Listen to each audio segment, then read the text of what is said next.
এই যে ঘুম থেকে উঠলেন, ব্যাস ব্রাশটা নিয়ে দৌড়ে চলে গেলেন বাথরুমে, কি জন্য?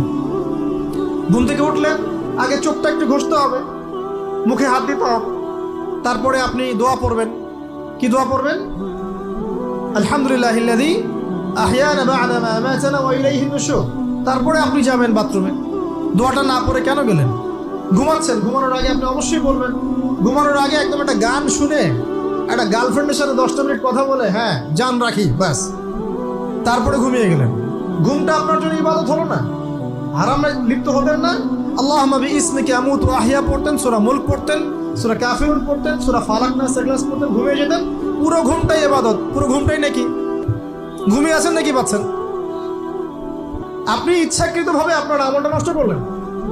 ইস্তেঞ্জা করতে গেছেন, ইস্তেঞ্জা করতে গিয়ে গান শুরু করে দিল বাথরুমে। বাথরুম সিঙ্গার আছে না কিছু? বাথরুমে গান গাওয়ার জায়গা নাকি?